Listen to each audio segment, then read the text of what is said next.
आहे असं मला वाटतं. मी धनेगावकर आहे, काय चुकीचं बोललो नाही ना मी. शेती बाजूलाच आहे इकडं. अर्थात मी शेती उंटावून कळतो, शेती पाहायला वेळ मिळत नाही, परंतु या भागातल्या लोकांशी एक वेगळं नातं आहे. या भागातल्या लोकांशी एक आत्मीयतेचा संबंध आहे. आणि याच धनेगावच्या बूथवर माझे वडील शंकरराव चव्हाण साहेब मतदानाला 100% नेहमी येऊन जात होते. या सगळ्या आठवणी आजही माझ्या मनामध्ये कायम आहेत. त्यावेळेस लहान धनेगाव, शंकरराव चव्हाण साहेब जायचे गावात मतदान करायचे आणि गावामध्ये 1-2 ठिकाणी चहा पिऊन मतदान करून जायचे. 20-25 वर्षापूर्वीची गोष्ट आहे.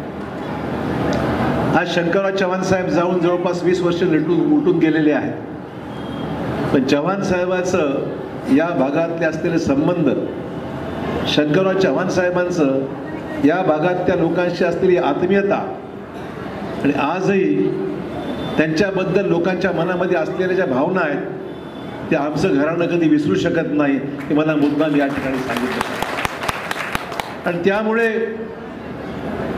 मी तर शिंदेला म्हणलो होतो, घोगरेलाही म्हणलो होतो, आपल्या मंडळ अध्यक्षांनाही या ठिकाणी शिंदेनं म्हणलो होतो की खरं म्हणजे धनेगावला येऊन काही प्रचार करावा अशातला भाग नाही. धनेगावच्या लोकांना माहिती आहे, जिकडे अशोक चव्हाण तिथे धनेगाव, ही भूमिका धनेगाववाल्यांची राहिलेली आहे. असा आत्मविश्वास माझ्या मनामध्ये कायम आहे. आजही धनेगावचा कोणी जरी आला तर त्याला मी कधी नाही म्हटलेलं नाही. आणि म्हणून मला एवढंच सांगायचं मित्र हो, या आज नगरपालिकेच्या निवडणुका जाहीर झाल्या. 3 तारखेला काउंटिंग आहे, 2 तारखेला मतदान आहे, डिसेंबरच्या 2 तारखेला मतदान आहे, 3 तारखेला मतमोजणी आहे आणि फॉर्म भरायची तारीख 17 तारीख नगरपालिकेची आहे. तुम्हाला वेळ अजून, तुमची निवडणूक साधारण त्या दिवसात 10 दिवस मागे पुढे काहीतरी लागेल, बघूया काय होतंय ते. परंतु आता निवडणुकीचा हा कार्यकाळ सुरू झाला आहे. पुढचे 3 महिने, दिवाळी संपली नाही, दिवाळी सुरू झाली. आता टाळ्या मारा, तुमची म्हणतो दिवाळी सुरू झाली. निवडणूक में दिवाळी असते ना.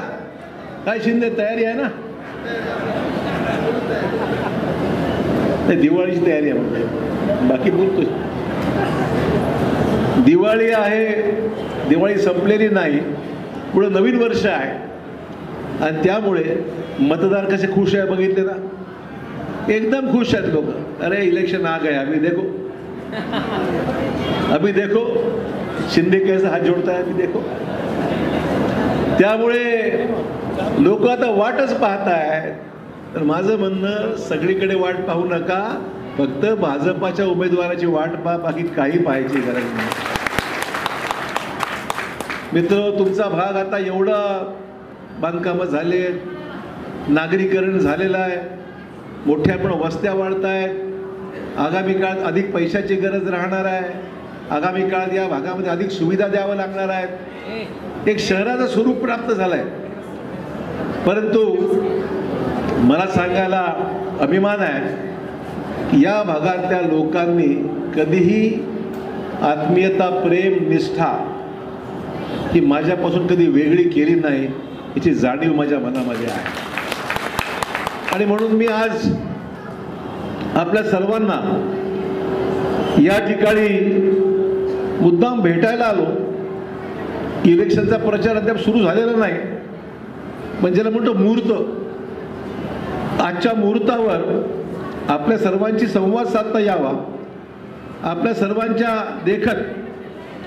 आणि मला सांगायला अभिमान आहे, ज्यांचं नेतृत्व आम्ही स्वीकारलं आहे, त्या नेतृत्व आज देशभरामध्ये देशाचे पंतप्रधान मोदी साहेबांच्या नेतृत्वाखाली एक विकसित भारताची संकल्पना आहे. देश पुढे गेला पाहिजे. विकसित भारताची कल्पना 2047 पर्यंत देश विकसित होणार, महाराष्ट्र विकसित होणार. आणि या विकसित महाराष्ट्रामध्ये नांदेडचा नंबर सुद्धा फार वरच्या भागात क्रमांकावर आपल्याला लावायचा आहे. विकसित भारत म्हणजे काय?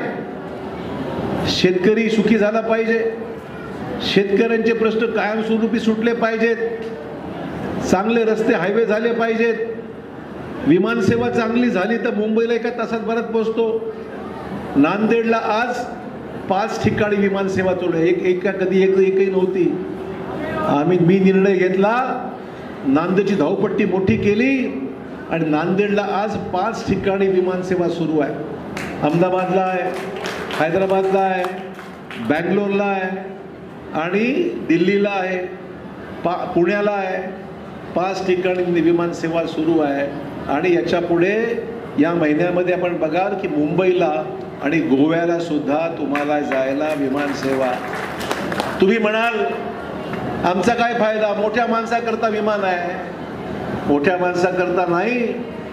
पंतप्रधान मोदींनी सांगितलं या विमानसेवाला माझ्या गावातला सामान्य माणूस सुद्धा उडे देश का आम आदमी उडान स्कीम मध्ये कमीत कमी तिकीटमध्ये माझा नांदेडचा माणूस 3,000-4,000 रुपयामध्ये मुंबईला दिल्लीला जाता आला पाहिजे.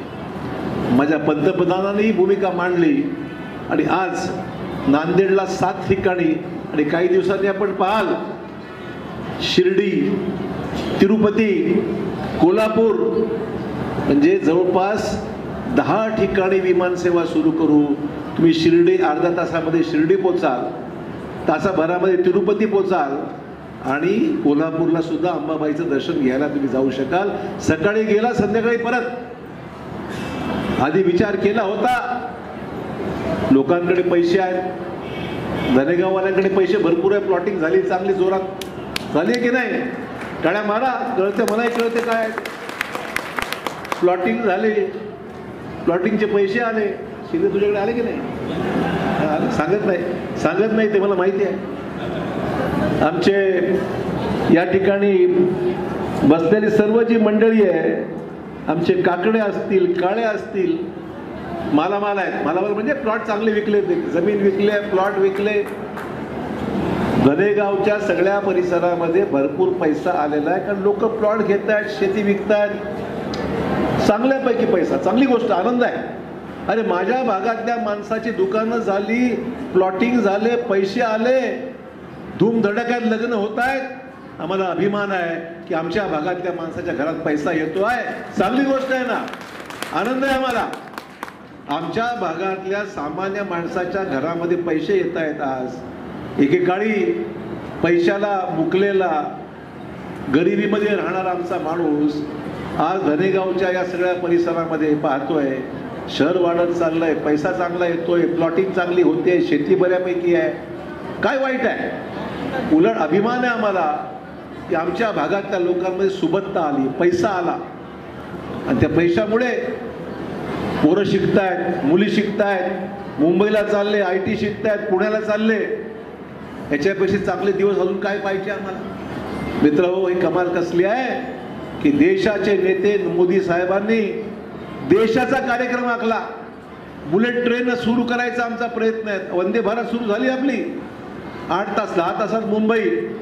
आमचा प्रयत्न आहे की वंदे भारत सुद्धा अजून लवकर जावी आणि 6-7 तासात मुंबई. तुमच्या पुढच्या भागातून तुपा काकांडीमधून आज इकडून समृद्धी महामार्ग जालन्यापर्यंत जाणार आहे. आता त्याचं काम सुरू होत आहे. समृद्धी महामार्ग जालन्यापासून संभाजीनगर आणि संभाजीनगरमध्ये मुंबई. इथून मुंबईला जायला किती वेळ? बाय कार जरी गेलो 6 तासामध्ये मुंबई. 6 तासामध्ये 12 तास लागायचे, 6 तासामध्ये मुंबईचा. हे सोपी गोष्ट नाही आहे. तुम्हाला वाटतं रस्ता झाला, अरे रस्ता असा होत नसतो. रस्त्याची किंमत किती आहे? 15,000 कोटी, 20,000 कोटी. नॅशनल हायवे सारख्यापेक्षा जबरदस्त रस्ते झाले. त्याचा फायदा आहे ना. 6 तासात मुंबई. आधी 12 तास लागायचे, 13 तास लागायचे. मुंबईला जायला कंटाळ यायचं, रेल्वेने जायचं म्हणजे 1 दिवस दान, 1 दिवस लाख रुपये खर्च व्हायचे. आज नांदेडचा सामान्य माणूस नागपूर समृद्धी महामार्गाने गेला तर 7 तासामध्ये मुंबई पोहोचतो. नांदेडहून संभाजीनगर पुढे मुंबईला गेलो तर पुढे 6-7.5 तासामध्ये मुंबईला पोहोचतो आपण. नाही का हा क्रांती? नाही का आपल्या भागातली? चांगलं काम होतंय की नाही? जे चांगलं होतंय त्याला चांगलं म्हणलं पाहिजे. आमचे नेते देशा राज्याचे मुख्यमंत्री देवेंद्र फडणवीस साहेबांनी परवा अतिवृष्टी झाली, भरपूर पाऊस झाला, लाडकी बहिणीला पैसे अजूनही चालू आहेत की नाही? आहेत की लाडकी बहिणीचे पैसे आले की नाही? आले का? बंद झाले का? बंद झाले का? पैसे चालू आहेत. दर महिन्याला प्रचंड प्रमाणावर शासकीय तिजोरीवर बोजा आहे. परंतु अजूनही लोक म्हणायचे अरे इलेक्शन आलं मग चालू ठेवलंय, नंतर बंद करणार. झालं, लोकसभा होऊन गेली, विधानसभा होऊन गेली, पैसे चालू आहेत ना. खोटं बोलले का तुम्हाला? नाही. आज पाऊस झाला, नुकसान झालं, 10 फूट पाणी वर गेलं.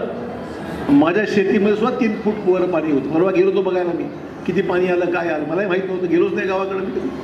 परवा गेलो, बघून आलो, 3 फूट पाणी चढलं होतं, घरात पाणी जायची वेळ होती. सांगायचं तात्पर्य एवढं आहे, प्रचंड पाऊस झाला. आपल्याकडेच नाही तर उत्तर प्रदेशमध्ये, बिहारमध्ये, हिमाचलमध्ये सगळीकडे पाऊस झाला आणि माणसाचे घराची घरं वाहून गेली, माणसं वाहून गेली, माणसं मेली. आपलं थोडंसं नुकसान झालं, मी काही कमी म्हणत नाही. राज्यामध्ये सगळ्यात जास्त नुकसान नांदेडचं झालं, परंतु देवाभाऊंनी आपल्याकरता 30,000 कोटी रुपये आपल्याला राज्याला दिले आणि प्रति हेक्टरी 8,500 रुपये राज्य सरकारचे, वर 10,000, जवळपास 18,500 रुपये प्रति हेक्टरी आपल्या प्रत्येक माणसाला दिले. काही पैसे चालू आहेत, आता बाकी पैसे अजून सुरू आहे वाटप करणं.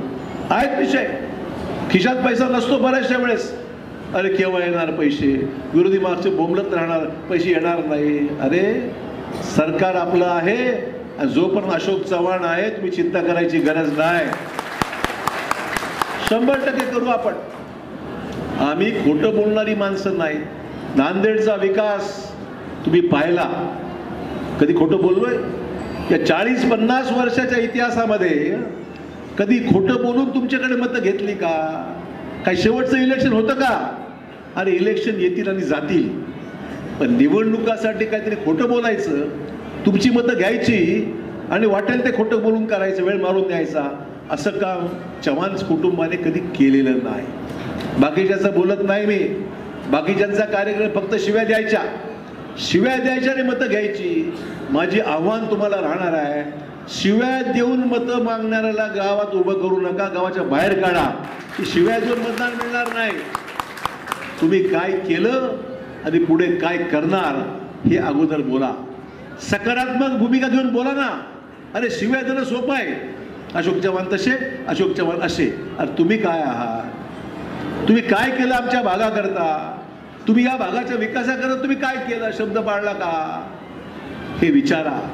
ज्यांनी कधी तोंड दाखवलं नाही, जे कधी गावात आले नाही, ज्यांनी कधी या नांदेड दक्षिणसाठी कधी काम केलं नाही, अनेक वेळा संधी मिळून सुद्धा काही करू शकले नाही, आता 20 वर्ष 30 वर्ष काही केलं नाही आणि पुढे अजून काही 10-20 वर्ष करणार नाहीत, अशा माणसाला उगी भूलभुलैयामध्ये आपण जायचं, उगी मतदान द्यायचं.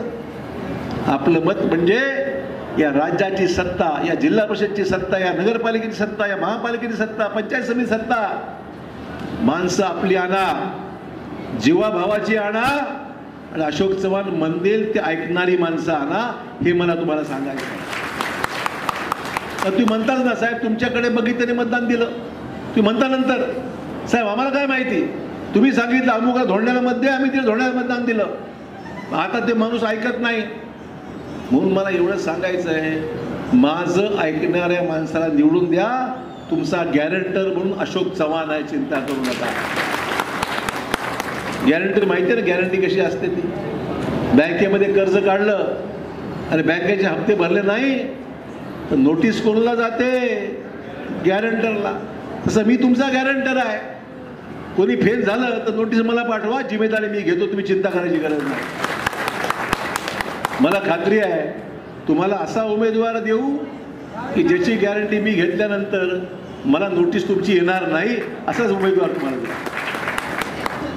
अद्यापही आम्हाला निर्णयाला यायचं आहे. सांगायचं तात्पर्य एवढंच आहे, कार्यालय सुरू झालं म्हणजे या ठिकाणी धूमधडाका सुरू झाला की इलेक्शन लागते. आता इलेक्शन लागते, जिल्हा परिषद लागेल, 8 दिवसात लागते इलेक्शन.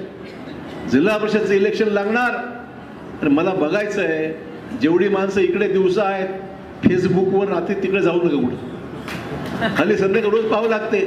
सकाळी आमच्याकडं, रात्री तिकडं कुठं दिसते मला. रोज बघतो मी किती आले आणि किती गेले. आता तशी भानगड काही करू नका, तुम्ही करत नाही. तिकडं असते बऱ्याच ठिकाणी असं, सकाळी इकडं, दुपारी तिकडं, रात्री तिसरीकडं जातात. साहेब अशोक चव्हाणाकडे एवढी माणसं बसली होती बघा. घोगरे आपला बघा तिकडे कसं बसलाय, असं टमटमी बसलाय बघा. म्हणजे म्हणत नाही सांगतो. लोक हल्ली रोज कोण कुठे बसतंय. घोगरे आमचा धडाडीचा कार्यकर्ता आहे, तिकडे न्याय मिळाला नाही म्हणतो घोगरे तुम्ही लाईन चुकली, आता ये माझ्याकडे बघू कसं करायचं, तुम्ही चिंता करू नका म्हणतो. ज्यांच्यावर अन्याय झालेला आहे त्याला न्याय द्यायचं काम अशोक चव्हाण केल्याशिवाय राहणार नाही. मी तुम्हाला सांगतो, मलाही चांगली टीम पाहिजे, मलाही काम करणारी माणसं पाहिजेत, मला सुद्धा ताकदीने मार्केटमध्ये उतरणारी माणसं पाहिजेत. ते सामान्य माणसाला न्याय देतील, सामान्य माणसामध्ये राहून काम करतील. फक्त वरवर काम नको मला, माणसामध्ये फिरून माणसाला सांगता आलं पाहिजे साहेब हा उमेदवार असा आहे की 5 वर्ष आमच्यामध्ये राहिला, काम केलं, संपर्कात आहे, लोकांमध्ये बोलतो, करतो, काम करतो. असेच उमेदवार आम्ही तुम्ही देणार आहोत जे लोकांना पसंत आहे.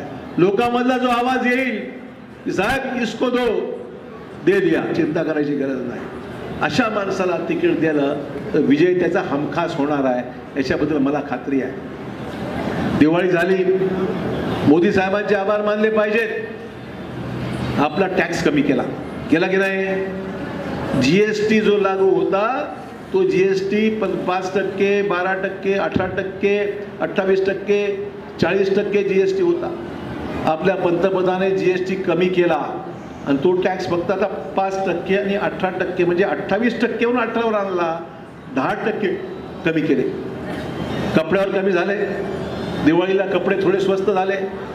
10% कमी झाला म्हणजे टॅक्स कमी झाला, कपडे स्वस्त झाले, अन्नधान्य स्वस्त झालं, दूध दहीवर टॅक्स आता कमी झाला, औषधावर टॅक्स कमी झाला, गाड्यांवर टॅक्स कमी झाला, मोटरसायकलवर टॅक्स कमी झाला. हा सगळा टॅक्स कमी झाल्यामुळे राज्याला 42,000 कोटी रुपये राज्याची येणारी आमदानी कमी झाली.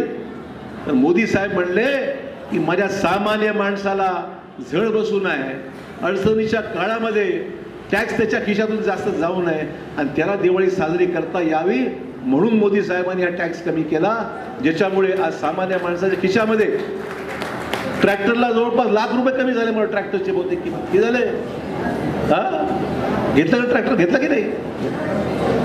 ट्रॅक्टर जवळपास ₹1,00,000पेक्षा जास्त ट्रॅक्टर कमी झाला. सगळ्यात जास्त बुकिंग ट्रॅक्टरची झाली, शेतीच्या अवजारांची झाली, मोटरसायकलची झाली, गाड्यांची झाली. आता एकेकाकडे 2-2 गाड्या आहेत. एका घरात पहिली एक गाडी असायची, 2 व्हीलर असायची, आज 4 व्हीलर आहे.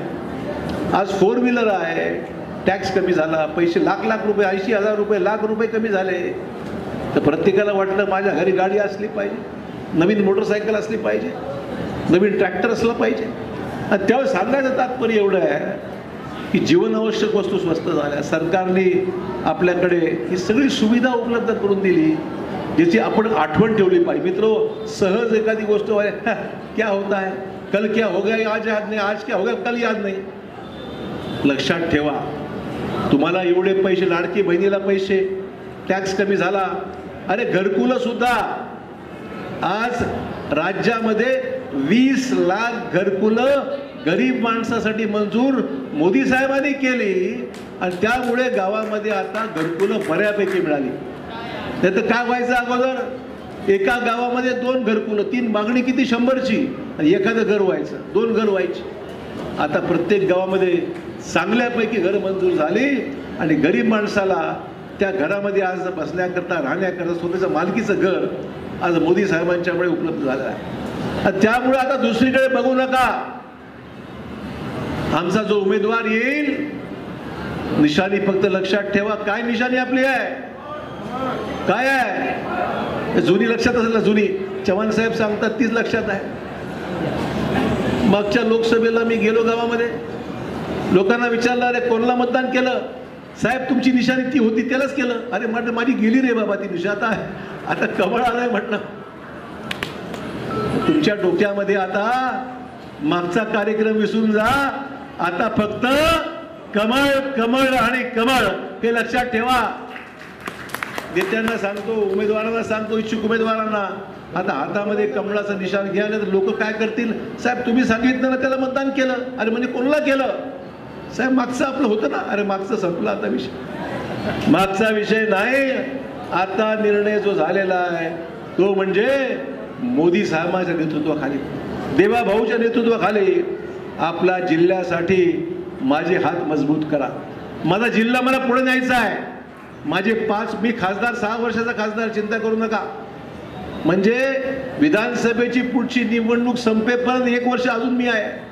6 वर्षाचा खासदार आहे मी, चिंता करू नका. या 6 वर्षामध्ये आपल्या सरकारच्याकडून जास्तीत जास्त पैसा आपल्या जिल्ह्याला कसा मिळेल याकरता आपली माणसं निवडून द्या. आपली माणसं निवडून द्या आणि बघा आपण कसं काय करतो चमत्कार. जिल्हा परिषद, नगरपालिका, महापालिका आता तुमच्या हातामध्ये आहे. तुम्ही जर काहीतरी भानगडी केली की मग भानगड झाली म्हणून समजा. त्यामुळे जबाबदारी तुमची आहे. जबाबदारी तुमची आहे. तुम्हाला आता या निवडणुकीमध्ये खूप मेहनत करावी लागणार आहे आणि ही मेहनत अशी करा. नाही तर कसं असते, शेवटच्या 2 दिवसाचा कार्यक्रम खरा कार्यक्रम असते. 10 दिवस कार्यक्रम करतात, आखरी में हमारे पास कौन आया, दिवाळी झाली की नाही. हा कार्यक्रम घेऊन जर कार्यक्रम केला तर मग आपलं नुकसान होईल आणि मग सोम्या गोम्या कोण येईल आणि त्याची लॉटरी लागली की समजा सगळं त्याची लॉटरी लागेल. मग तुमचं काय होणार आहे? लॉटरी त्याची लागल आणि तुम्हाला मात्र पहिले पाडे पंचावर. असं जर करायची वेळ आली तर मला दोष देऊ नका की साहेब आता काय करावं, असा आला, चुकून आला, लोक ऐकले नाहीत, जातीवाद झाला, हे झालं ते झालं, आमचा माणूस इकडे गेला तो तिकडे गेला. अशा भानगडी काही करू नका. ग्रामपंचायतची भानगडी असते ना आपली, एक गट इकडं दुसरा गट तिकडं. आता ग्रामपंचायत निवडणूक लागणार की संपले झाले तुमच्या पुढे आहेत. हा ग्रामपंचायत लागायची अजून, पण त्या ग्रामपंचायतमध्ये एक गट इकडे आला, दुसरा गट तिकडे गेला. आता गावात गेलो चहा प्यायला, शिंदे म्हणले साहेब, घोगरे म्हणले साहेब इकडे चहा प्यायला जावं लागते. आम्ही जातो, आम्हाला काय माहिती असते. अच्छा तिकडं चहा प्यायला गेला का, आमची मतं नको का, नको तो नको म्हणतो आम्ही चालू तिकडं. अरे एका चहामुळं इकडं मतं तिकडे मतं जर केली तर चहा न पिलेला बरा. मग म्हणून मी यांना म्हणतो की बाबा चहाला जास्त घेऊ नका. हा चहा गुळाचा चहा नको, उत्तम चहा. मी काय नवीन नवीन चहा आले काय काय आलं की देवाच ठाऊक. प्रत्येक गावामध्ये दुकान लागलंय, उत्तम चहा, गुळाचा चहा, ह्याचा चहा त्याचा चहा. हे चहा पिला की गावात भानगड झाली म्हणून समजा. याच्याकडे गेला आमच्याकडे आला नाही, आमच्याकडे आला त्यांच्याकडे. अरे चहा किती प्यायचा आणि चहा पिला म्हणजे समजा मतं मायनस झाली. त्याच्या गावात त्याचं काय आम्हाला काय माहिती असतं. आणि त्यामुळं आमचं म्हणणं एवढंच आहे, कृपया कोणाकडे चहाला गेलो, कोणाकडे जेवायला गेलो, जावं लागते कुठेतरी. त्यामुळे त्याच्यावर गावातली भांडण करून उगा आमच्या उमेदवाराला नुकसान करू नका अशी माझी आपल्या सर्वांना विनंती आहे. जातीवाद हे ते भानगडी विसरून जा, काही कामाचं नाही आहे. इलेक्शन संपलं की संपला की नाही विषय. आता इलेक्शन परत सुरू झालं काय. माझं म्हणणं या निवडणुकीपुरते लोकांना वापरण्याचं काम हे काही ठिकाणी जबरदस्तीने चालू आहे. कृपया त्याला बळी पडू नका. आपला जिल्हा सगळ्यापेक्षा वेगळा आहे. नांदेड जिल्हा सगळ्यापासून वेगळा आहे, वेगळ्या विचाराचा आहे. समाजाचं काम झालं पाहिजे, नाही म्हणत नाही. सामाजिक प्रश्न सुटले पाहिजे, समाजाला न्याय मिळाला पाहिजे, यात वाद नाही आहे. पण निवडणुकीमध्ये त्याचा फायदा घ्यायचा, मतं खराब करायची, हा जो कार्यक्रम असेल तर त्या कार्यक्रमामध्ये हे निवडणूक होईपर्यंत आम्ही कुठंच भानगडीत जाणार नाही. ही भूमिका प्रांजळपणे आपण घेतली पाहिजे. नाहीतर मग आपलं जर माथं जर खराब झालं, आपण जर काहीतरी भानगडे करायला गेलो त्याचा फटका मात्र उमेदवाराला झाल्याशिवाय राहणार नाही. हे सुद्धा मला मुद्दाम या ठिकाणी सुचवायचं आहे. पण मित्र मला काय अधिक सांगायची गरज नाही. धनेगाव माझं आणि धनेगावची माणसं माझी आणि मी धनेगावचा आहे हे मला मुद्दाम या ठिकाणी आवर्जून काय वेगळं सांगायची गरज नाही. त्यामुळे ही धनेगावची आठवण, शंकरराव चव्हाण साहेबाची आठवण ही ध्यानात ठेवा आणि तीच परंपरा आपल्याला पुढे न्यायची आहे. ते लक्षात ठेवून एकजुटीने ताकदीने उभं राहू. आपण दाखवून देऊ आपल्या भागामध्ये की आमच्यामध्ये कुठला वेगळा भूमिका नाही, कुणी वेगळा विचार नाही. आम्ही तुमच्याबरोबर, तुम्ही आमच्याबरोबर आहोत. हे जे ऋणानुबंध आपले जे संबंध आहेत ते कायम ठेवा आणि भाजपच्या उमेदवाराला या ठिकाणून आपण निवडून द्या अशी आग्रहाची विनंती करून आपली रजा घेतो. जय हिंद, जय महाराष्ट्र.